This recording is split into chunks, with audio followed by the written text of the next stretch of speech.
जरूरी सूचना है आप सभी स्टूडेंट्स के लिए। स्टडी फॉर सिविल सर्विसेज का Android app Google play store में आ चुका है, उसको प्लीज तुरंत इंस्टॉल कर लीजिए।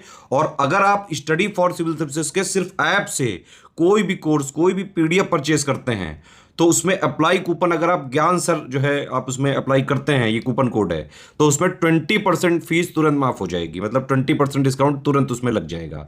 ज्ञान सर लिखना है, नॉर्मली ज्ञान सर स्मॉल लेटर में है सब कुछ, कोई स्पेस नहीं, कोई कॉलम नहीं, सिर्फ ज्ञान सर GYANSIR। इस तरह से अगर कूपन कोड लगाते हैं आप ऐप में बाई करने से पहले, जो अप्लाई कूपन वाले में आता है, तो 20% का डिस्काउंट तुरंत मिलेगा। वीडियो देखिए। नमस्कार दोस्तों, साइंस के PYQ के लेक्चर में आपका स्वागत है। हम लोग साइंस के मोस्ट इम्पॉर्टेंट जो PYQ पूछे जा रहे हैं लगातार, उनको देख रहे हैं, पूरी पोथी नहीं। जो बहुत ज़रूरी है सिर्फ वही PYQ उतने जितने एग्ज़ाम के लिए ज़रूरी हैं। तो मैंने प्लेलिस्ट बना रखी, लगातार इसको फॉलो करिए। आज का लेक्चर शुरू होगा क्वेश्चन 341 से, ठीक है। तो कह रहे हैं space based solar power should it is known be made a national target. The supply of SBSP यानी space based solar power is 99% non-stop in a year and the availability of energy in abundance। Hindi में कहे तो कथन अंतरिक्ष आधारित सौर ऊर्जा को ऐसा माना जाता है राष्ट्रीय लक्ष्य बनाना चाहिए। और अंतरिक्ष आधारित सौर ऊर्जा की आपूर्ति वर्ष में बिना रुके 99% और इसके अलावा ऊर्जा की बहुतायत में उपलब्धता है। तो ये करंट से रिलेटेड सवाल था, दोनों ही सही हैं और ये इसका एक्सप्लेनेशन भी हो जाएगा। करंट अफेयर्स का सवाल था कि स्पेस बेस्ड सोलर जो पावर है should it is known be a national target होना चाहिए, ठीक है। ये भी सही है और ये भी सही है, ठीक है। अगला प्रश्न कह रहा है शीशे की छड़ जब भाप में रखी जाती है तब इसकी लंबाई बढ़ जाती है, परंतु इसकी चौड़ाई पे क्या असर पड़ता है? अप्रभावित रहती है, घटती है, बढ़ती है या अव्यवस्थित रहती है? मतलब when a glass rod is placed in a steam its length increases but its width remain unchange, decrease, increase, become irregular.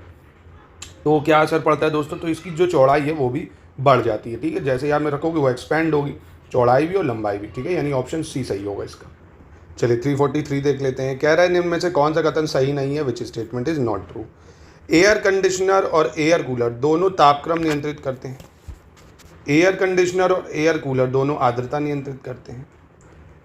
एक सेकेंड। एयर कंडीशनर आर्द्रता नियंत्रित करता है परंतु एयर कूलर आर्द्रता नियंत्रित नहीं करता है, और दोनों वायु की गति नियंत्रित करते हैं। इंग्लिश में देखिए, अगर air conditioner and air cooler both maintain temperature, air conditioner and air cooler both maintain humidity, air conditioner maintain humidity but air cooler does not maintain humidity, both control motion of air, ठीक है।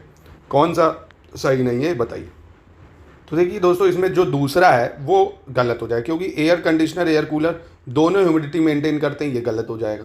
क्योंकि air condition तो humidity maintain करता है भाई, सारा moisture ले लेता है, पर कूलर नहीं करता है ना। तो इसलिए ऑप्शन जो है आपका बी गलत हो जाएगा यहाँ पे, ठीक है। चलिए अगला देखते हैं। कह रहे हैं कमरे में लगा हुआ वातानुकूलक या नियंत्रक करते हैं। What does N air conditioner installed in a room control, है ना। जो AC होता है उसका क्या काम है? तो देखिए वही सवाल है, घुमा के पूछ लिया है। ह्यूमिडिटी और टेम्परेचर को क्या करता है? कंट्रोल करता है। ह्यूमिडिटी और टेम्परेचर यानी केवल आर्द्रता और तापक्रम को नियंत्रित करते हैं, ठीक है।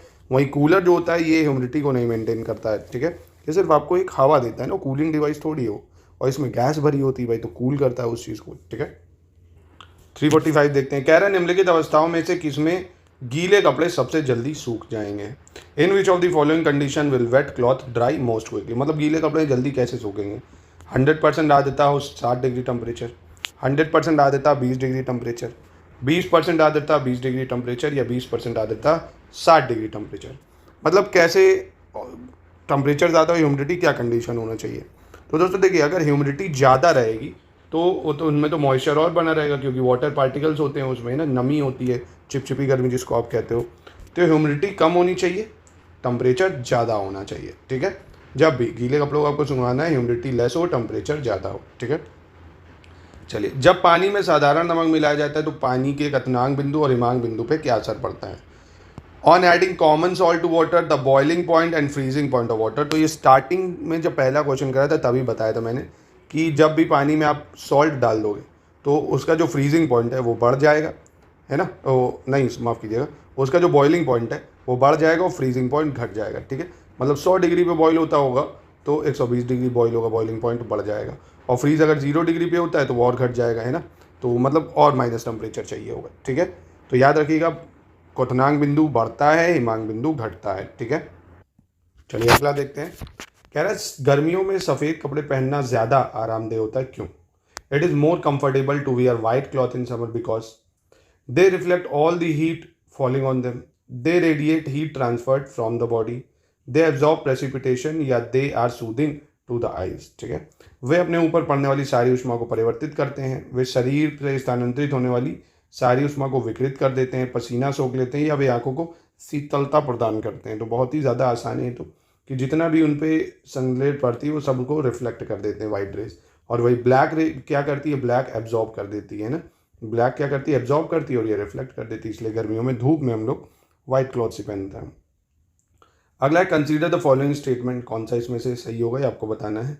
Light coloured clothes are prefer in summer because light colour are poor absorber of heat.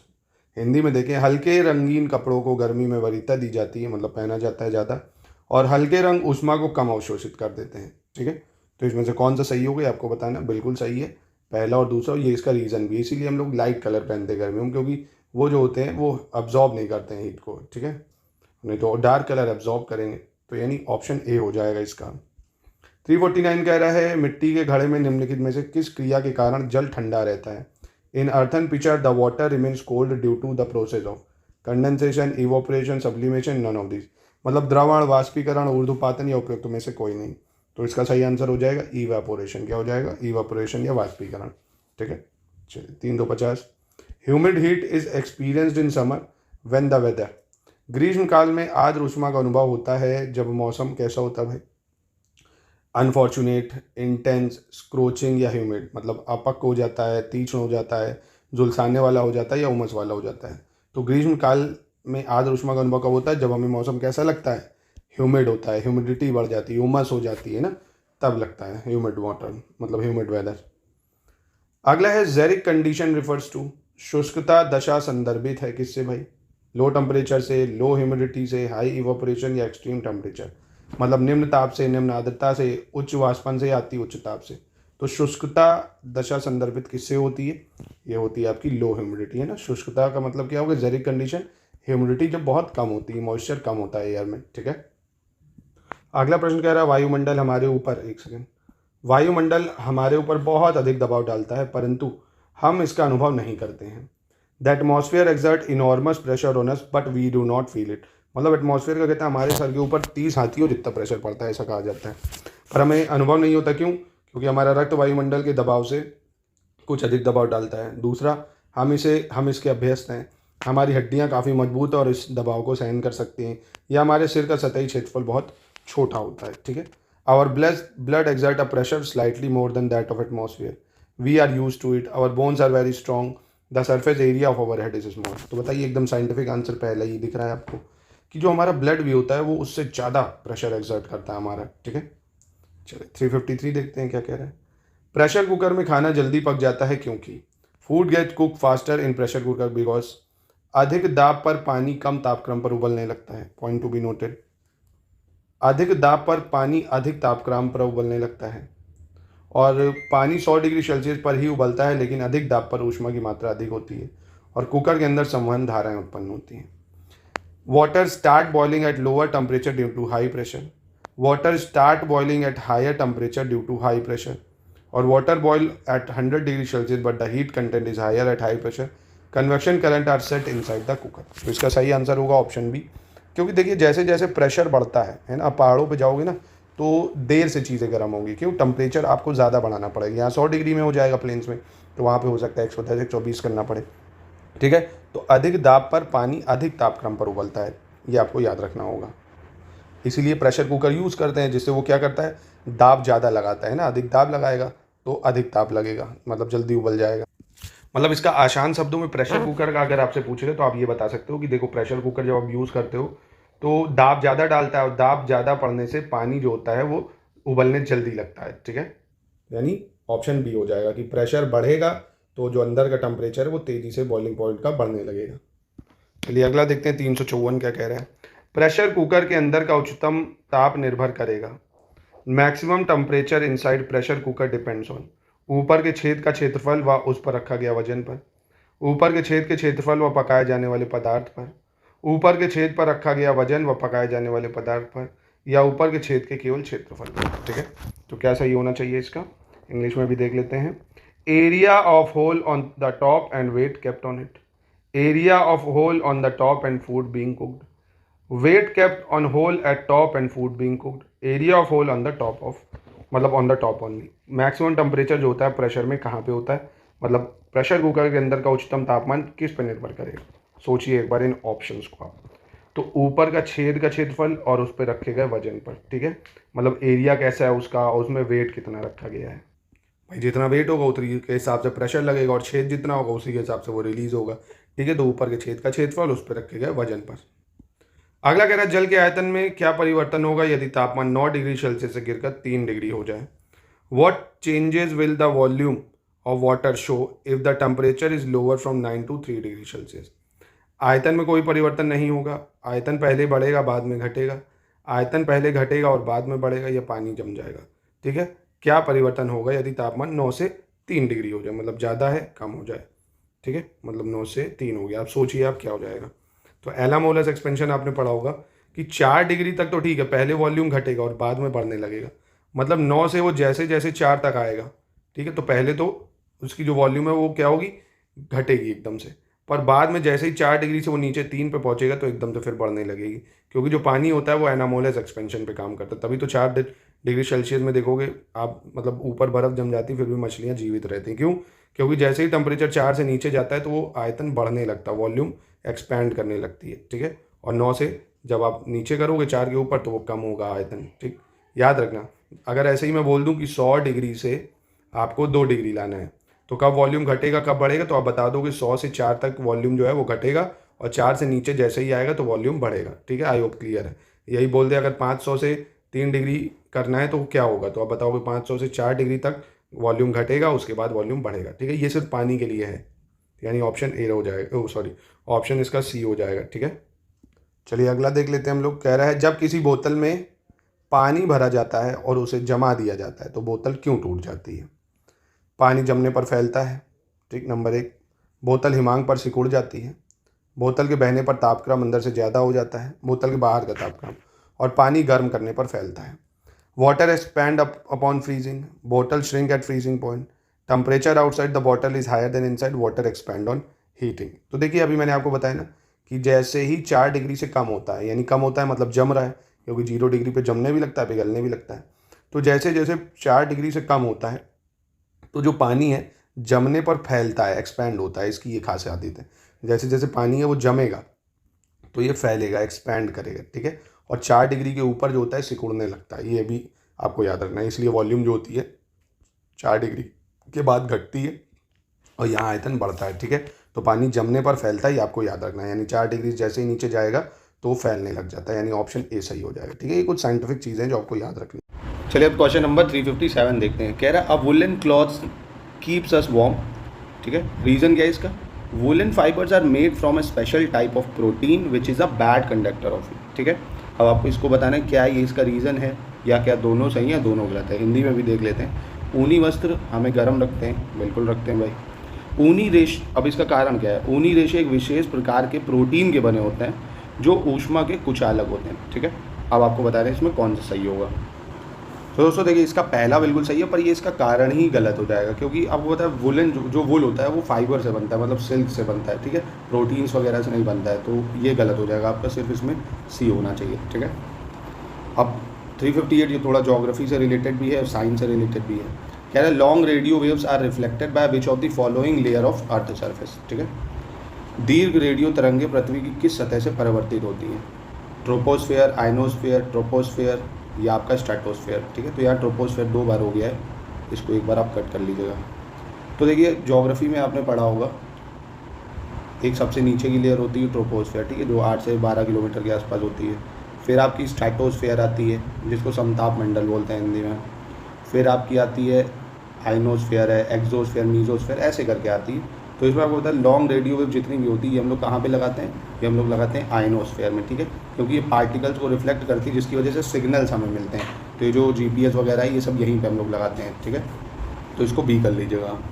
359 कह रहा है wireless communication is reflected back to the earth surface by. अब वही देखिए घुमा के फिर से पूछ लिया गया कि बेतार के तार बेतार के तार, आप गाना भी बना सकते हो इससे, का संपर्क पृथ्वी के धरातल को परिवर्तित किया जाता है। जैसे रिमोट वगैरह नहीं होते हैं, वायरलेस कम्युनिकेशंस जो होते हैं, ये कहाँ पे लगाया जाता है, मतलब ये जो सिग्नल्स होते हैं कहाँ से आते हैं, ट्रोपोस्फेयर से, स्ट्रेटोस्फेयर से, आयनोस्फेयर से या एक्सोस्फेयर से, ठीक है। तो अगेन वही है, देखो इसको यहाँ पे किस तरीके से पूछा गया था, रेडियो वेव के द्वारा, इसी को बदल के पूछ लिया गया वायरलेस कम्युनिकेशन के द्वारा।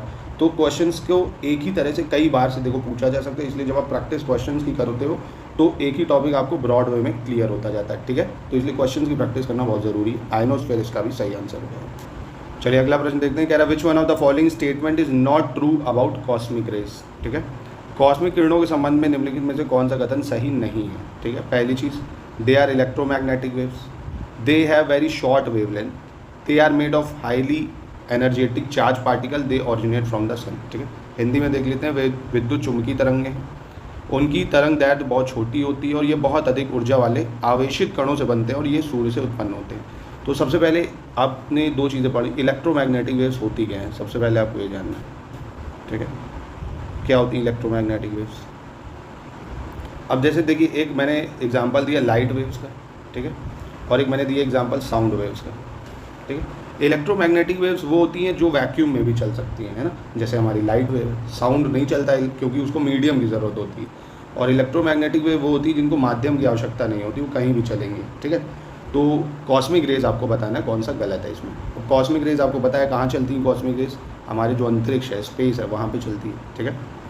तो हिंट सही समझ गए होगे आप, बिल्कुल इलेक्ट्रोमैग्नेटिक वेव्स होती हैं, ठीक है, नाम से ही पता चल रहा है कॉस्मिक रेज, ठीक है, ठीक है। तो आप समझ गए, बाकी ये तीन सही हो जाएंगे, ये आपका गलत हो जाएगा कि ये इनकी वेवलेंथ छोटी होती है, बिल्कुल। और वेवलेंथ आप देखो, एक चीज़ कॉन्सेप्ट समझ लो, ये है जैसे कोई चीज़ वेवलेंथ जब बड़ी होगी तो ऐसे चलेगा, है ना, और कोई चीज़ स्लो चलेगी। वेवलेंथ जब कैसी है, बड़ी, छोटी वेवलेंथ आप देखो ऐसे ऐसे ऐसे चलेगी, मतलब जब आपका हार्ट है बहुत तेज़ बीट करता है तो वेवलेंथ छोटी हो जाती है, ऐसे ऐसे ऐसे चलता है नहीं ईसीजी मशीन में, और जब बहुत ही धीरे धीरे चलता है ना, कोई फील ही नहीं है किसी के लिए, तो ऐसे धीरे धीरे चलेगा बड़ी बड़ी वेवलेंथ में, ठीक है। आप किसी को देख के बहुत फील करते तो ऐसे ऐसे ऐसे भागेगा नहीं, दिल धड़कता है जैसे, वैसे हो जाएगा, ठीक है। तो ये भी सही है, ये भी सही है, और दे ऑरिजिनेट फ्रॉम सन, ये भी सही हो जाएगा, ठीक है, ये गलत हो जाएगा। चलिए अगला देखते हैं, कह रहा wave use for telecommunication. अब दूर संचार वगैरह के लिए हम लोग कौन सी वेव्स का यूज़ करते हैं, visible light, infrared rise, UV rays या माइक्रोवेव्स।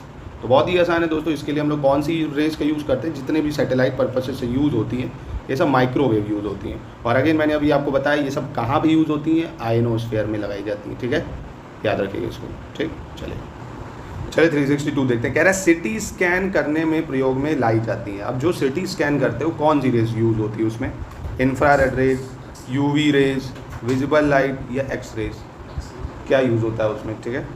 तो दोस्तों इसका बहुत ही आसान है, एक्स रेज हो जाएगा, ठीक है। अगला है, कह रहा है the sound will have highest velocity. ध्वनि का वेग अधिकतम किस में होता है, वैक्यूम में, एयर में, वाटर में या स्टील में। तो बहुत ही आसान हो गई, साउंड वेव इवन वैक्यूम में तो चलती ही नहीं, आराम से आप पहचान सकते हो। सबसे ज़्यादा किस में होगी, सॉलिड में यानी स्टील में, ठीक है। अगला है, कह रहा है ध्वनि तरंगे क्या है, sound waves can travel in vacuum, can travel only in solid, can travel only in gas, can travel both solid and gases. बहुत आसान है दोस्तों, साउंड वेव सभी में चल सकती हैं, दोनों माध्यम में चल सकती हैं, सॉलिड हो, गैस हो, इवन लिक्विड में भी चल सकती हैं, ठीक है। 365 देखते हैं, कह रहा है नीचे दिए गए विकल्पों में किसमें ध्वनि आर पार नहीं जा सकती है, in which of the following option sound can not travel through, पानी, निर्वात, लोहा या वायु। तो बिल्कुल दोस्तों किसमें नहीं जा सकती है, वैक्यूम में चलती ही नहीं तो जाएगी क्या, ठीक है, आसान क्वेश्चन था ये भी। 6 देख, चलिए 366 देखते हैं, कह रहा म्यूज़िक कंसर्ट्स के लिए हॉल की दीवारों को कैसे रखा जाता है, the walls of the hall built for music concern. ध्वनि को बढ़ाना चाहिए, ध्वनि प्रेषित करना चाहिए, ध्वनि को परावर्तित करना चाहिए, ध्वनि को अवशोषण करना चाहिए। तो ऑब्वियसली जब वो साउंड एब्जॉर्ब करेगा तभी तो अच्छा साउंड वहाँ से आएगा, है ना, तो साउंड को एब्जॉर्ब करना चाहिए। इसलिए आपने देखा होगा म्यूजिकल कंसर्ट्स में बहुत सारे साउंड एब्जॉर्ब्स जो एब्जॉर्बर होते हैं वो भी लगाए जाते हैं, ठीक है। चलिए 367 देख लेते हैं, कह रहे हैं स्पष्ट रूप से प्रतिध्वनि सुनने के लिए परावर्तित सतह और सुनने वाले के मध्य कम से कम कितनी दूरी होनी चाहिए। To hear a clear echo the minimum distance between the reflecting surface and the observer. मान लीजिए दीवार है और यहाँ से आप बोल रहे हो, तो मिनिमम कितनी डिस्टेंस होनी चाहिए अगर आपको एको सुनना है, तो ये माना जाता है कितना, 165 फीट या 165 मीटर, 16.5 मीटर या 16.5 मीटर। तो इसका सही आंसर है 16.5 मीटर, कई कई जगह 17 मीटर भी माना जाता है, ठीक है। तो ये दोनों ही आपको याद रखने होंगे। अगला है 368, कह रहा है an astronaut can not here his companion at the surface of the moon because, मतलब एक अंतरिक्ष यात्री अपने सहपाठी को चंद्रमा की सतह पर सुन नहीं सकता, वो कुछ भी बोलेगा उसको तो उसको सुना ही नहीं देता है ना। तो क्यों, इसका कारण क्या है? Produce frequency are above the audio, temperature is too low during night and too high during day, there is no medium for sound propagation, या there are many craters on the surface of the moon. तो बहुत ही आसान question है, आप आराम से अंदाज़ा भी लगा सकते हो इसको कि कौन सा साइंटिफिक एकदम ठीक बैठता है। तो क्योंकि कोई मीडियम है नहीं, साउंड प्रोपोगेशन नहीं हो पाता है वहाँ, ठीक है। चलिए 369 देखते हैं। कह रहा है consider the following statement about ultrasonic waves, पराश्रव्य तरंगों के बारे में कौन सा कथन सही होगा? They can destroy insect, they can clean clothes by removing dust, they can be use to treat diseases, they can control automatic doors, ठीक है। मतलब ये कीड़ों का नष्ट कर सकती हैं, ये कपड़ों से धूल को हटाकर उन्हें साफ कर सकती हैं, इनका उपयोग बीमारियों के उपचार के लिए करते हैं, और ये स्वचालित दरवाज़ों को भी नियंत्रित करते हैं। तो यूवी रेस का देखिए ये सारा ही काम है ना, जो आप देखते हो ना, जो लाइट इंसेक्ट मारने वाले आते हैं उपकरण का, उसमें यही लगा होता है, फेंकता है रेस मर जाते हैं। कपड़ों को भी साफ़ करने के लिए मशीनें आती हैं, उसमें भी यूज़ होता है, और डिसीज़ को क्योर करने के लिए करते हैं, इसमें कई सारी जो बीमारियाँ होती हैं, कैंसर सेल्स होते हैं, उनको भी मारने के लिए, और ऑटोमेटिक डोर जो रिमोट से खुलते हैं उसमें भी यूज़ होता है, ठीक है। तो चारों इसके सही हो जाएंगे, ठीक है, चारों स्टेटमेंट बिल्कुल ठीक है। अगला कह रहा है ultrasonic are sound waves, frequency क्या होती है अल्ट्रासोनिक की? पराश्रव वे ध्वनियाँ जिनकी आवृत्ति क्या होगी? 20,000 हर्ट्ज से ज़्यादा, 10,000 हर्ट्ज से कम, 10,000 हर्ट्ज के बराबर या नन होती है वो, ठीक है। तो दोस्तों देखिए हमारी ऑडिबल रेंज क्या है, जो ह्यूमन की नॉर्मल ऑडिबल रेंज होती है वो 20 हर्ट्ज से 20,000 हर्ट्ज होती है, ठीक है। और 20,000 हर्ट्ज से ज़्यादा जो होती है वो अल्ट्रासोनिक वेव्स की होती है या पराश्रव्य तरंगों की होती है, और 20 हर्ट्ज से जो कम होती है वो इंफ्रासोनिक वेव्स की होती है, ठीक है, इंफ्रासोनिक। ये तीनों ही आपको याद रखने होंगे, एग्जाम में आपसे पूछ सकते हैं। 371 कह रहा है bat can fly during dark night and also prey, this is because, चमगादड़ अंधेरी रातों में भी उड़ सकता है और अपना शिकार भी कर सकता है, इसका कारण क्या होता है? The pupil of their eyes large, their night vision is very good, every bird can do this, या they produce ultrasonic waves and are guided by them. तो समझ गए हो क्या, बहुत ही आसान है। अब ये क्या करते हैं, एक अल्ट्रासोनिक वेव्स यानी प्रतिध्वनि तरंगे निकालते हैं जिनके द्वारा उन्हें दिशा मिलती रहती है ना, और ये स्पेशली रात में होता है। अल्ट्रासोनिक वेव्स के थ्रू वो गाइड किए जाते हैं कि यहाँ इंसेक्ट है, ऐसे एक जैसे इनको किसी को हिट करना होता है तो एक रेज निकलती है अल्ट्रासोनिक वेव, उस पर टकरा के वापस आती है, इनको अंदाज़ा लग जाता है अच्छा यहाँ पे है, तो उसको खा लेते हैं ऐसे, ठीक है। तो डी हो जाएगा इसका आंसर। चलिए 372 देखते हैं। डेसिबल इकाई का प्रयोग कहाँ किया जाता है? कह रहा है decibel unit is use to measure प्रकाश की तीव्रता नापने में, ध्वनि की तीव्रता नापने में, या भूकंप का कांतिमान मतलब मैग्नीट्यूड मापने में, अर्थक्वेक का, या उपयोग में से कोई नहीं। तो अगर डेसिबल जो होती है ये यूनिट होती है, इंटेंसिटी मेजर करता है साउंड की। देखा होगा IPL वगैरह चलते तो वहाँ लिख के आता नहीं 100 डेसिबल की नॉइज़, जब धोनी खेलने आता है तो कहो 500 डेसिबल हो जाए, इतनी हूटिंग होती है ना। तो डेसिबल इंटेंसिटी बताता है कि क्षमता क्या है, ठीक है। और इसी पे बेस देखिए फिर लिंक करके दूसरा सवाल क्या पूछा गया है कि WHO ने सेफ़ नॉइज़ लेवल क्या रखा है शहरों के लिए, मतलब इतने डेसिबल तक अगर आप सुनेंगे तो बहुत सेफ़ रहेगा, है ना। 45 डेसिबल, 50, 55 या 60। अब ये डायरेक्ट फैक्चुअल सवाल है, आपको डायरेक्ट ये फैक्ट याद करना है कि WHO के अकॉर्डिंग जो ध्वनि प्रदूषण का स्तर है वो सुरक्षित है इतना, अगर 45 डेसिबल तक की आवाज़ें हैं तो ठीक है, वो उसके ऊपर फिर दिक्कत है, ठीक है। अब नेक्स्ट है उसी को देखिए दूसरे फॉर्म में पूछा गया है कि sound above what level is hazardous, है ना। किस स्तर पर अगर ध्वनि इससे ज़्यादा हो तो वो ध्वनि प्रदूषण में कन्वर्ट हो सकती है। 30 डेसिबल, 100 डेसिबल, 80, 120, है ना। तो ये भी आपको फैक्ट है, काफ़ी इंपॉर्टेंट याद रखना है। अगर 80 डेसिबल से ज़्यादा है साउंड तो वो पॉल्यूटेड हो जाता है ना, उसका पॉल्यूशन ज़्यादा हो जाता है अगर 80 डेसिबल से ज़्यादा होता है, ठीक है। चलिए 375 देखते हैं। कह रहा है कि टेलीविज़न ग्राही के दूरस्थ नियंत्रण में किस प्रकार की वैद्युत चुंबकीय विकिरण प्रयोग में लाई जाती है? What type of legitimate magnetic radiation is used under the remote control of television receiver? तो बहुत ही आसान है दोस्तों, अभी बताया था इससे पहले मैंने, जो रिमोट से जितनी भी चीज़ें चलती, गेट खुलता है, टीवी चलती है, ये सब आपकी किस पे चलती है? यूवी रेस पे चलती है, सॉरी अवरक्त किरणें यानी इंफ्रारेड रेस पे चलती है। ये किस पे चलती है? टेलीविज़न ग्राही के दूरस्थ नियंत्रण, इंफ्रारेड रेस, और आपका रिमोट से जो खुलता है गेट वगैरह वो यूवी रेज है। इंसेक्ट मारने में यूवी रेज यूज़ होती है, ठीक है। तो याद रखिएगा इंफ्रारेड रेज। चलिए 376 देखते हैं। कह रहा है जब टीवी का स्विच ऑन किया जाता है, ठीक है, जब टीवी का स्विच ऑन किया जाता है तो क्या होता है? When TV switch is on then क्या होगा? पिक्चर चलेगी ना, ये नहीं, मतलब क्या होगा? कह रहा both audio and visual begin simultaneously, श्रव्य और दृश्य दोनों एक साथ शुरू होते हैं। The audio is heard immediately, but the scene appears later, as the scene requires some practice. The scene starts immediately, but the audio is heard later because the sound move faster than the light. या 10 TV depends on the brand. मतलब कौन सा सही होगा इसमें से आपको बताना होगा. श्रव्य और दृश्य दोनों एक साथ शुरू होते हैं, या श्रव्य तुरंत सुनाई देगा मतलब आवाज़ पहले आती है, सीन बाद में आता है, या दृश्य तुरंत प्रारंभ हो जाएगा, आवाज़ बाद में आएगी, या टीवी के ब्रांड पर निर्भर करता है. बताइए. अब देखिए यहाँ पे एक कन्फ्यूजन आपको हो सकती है कि जब आप देखते हो कि बादल जब गरजता होगा तो पहले आपको बिजली चमकती है, साउंड सुनाई देता है. तो पहले आपको क्या सुनाई देता है, साउंड सुनाई देता है या बिजली? सोचिए.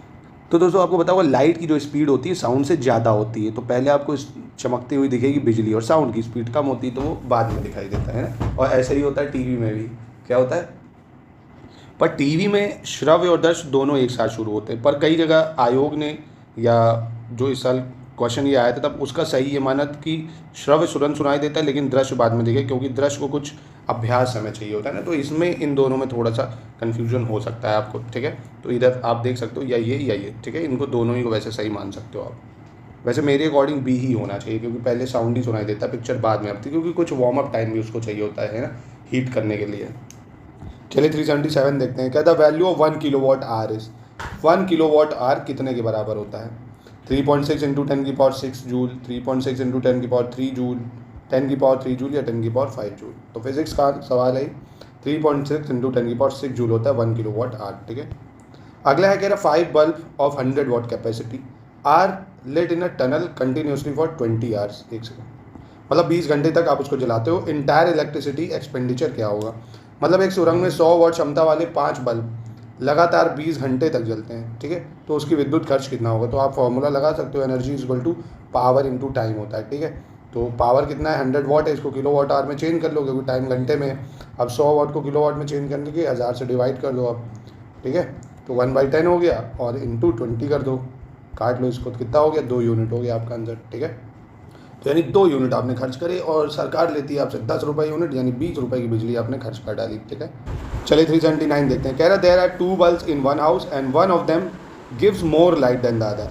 विच of the following statement is correct. मतलब एक मकान में 2 बल्ब लगे हैं, ठीक है, और उनमें से एक जो है वो दूसरे से ज़्यादा तेज प्रकाश देता है. इनमें से कौन सा कथन सही है? The brightness of light is not dependent on resistance. The resistance R same in both bulb. more light the bulb has greater resistance. low light bulb has higher resistance. बहुत ही आसान है, थोड़ा लॉजिकल है बस.